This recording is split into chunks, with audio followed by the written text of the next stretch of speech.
Salut les amis et bienvenue sur le riz jaune. Vous connaissez certainement le porc chassiou, cette fameuse viande laquée que l'on trouve couramment suspendue aux côtés des canards laqués dans des vitrines de certains restaurants chinois. Nous allons vous proposer cette recette de porc chassiou, mais avec du poulet.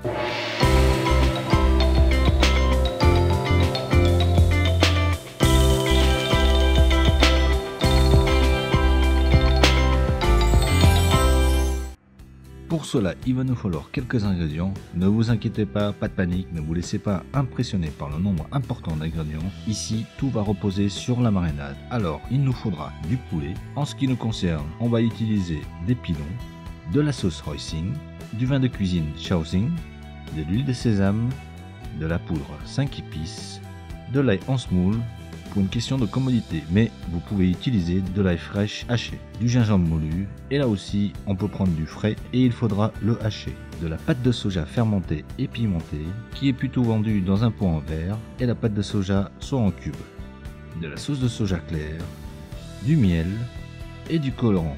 Pour les quantités, reportez-vous comme d'habitude à la description. Nous, on y va pour la recette. Nous allons mélanger tous ces ingrédients dans un saladier, en commençant par la sauce de soja claire, le vin Shaoxing, l'ail semoule, le gingembre moulu, les 5 épices, la sauce hoisin, la pâte de soja, le miel, l'huile de sésame et une dizaine de gouttes de colorant rouge. Mélangez l'ensemble en prenant bien soin de bien délayer la pâte de soja fermentée à l'aide d'un sac de congélation, ce qui va nous faciliter le mélange. Déposer les pilons, verser la marinade, fermer le sac et effectuer délicatement le mélange. Laissez mariner au minimum 2 heures au réfrigérateur. L'idéal, comme d'habitude, serait toute une nuit. Pour la cuisson, vous pouvez utiliser un barbecue, sinon déposez sur une plaque les pilons et enfourner à 180 degrés pendant 45 minutes.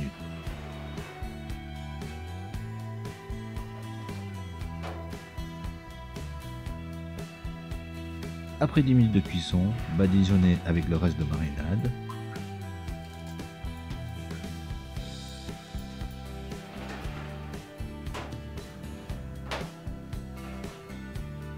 Après encore 10 minutes, retournez le poulet, rebadigeonner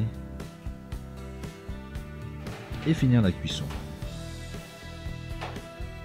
Et voilà, toujours simple et efficace comme d'habitude. Alors si vous avez aimé la vidéo, n'hésitez pas à la partager et à la liker. Pour plus de détails sur la recette, reportez-vous comme d'habitude à la description. Moi je vous dis à bientôt et bon appétit.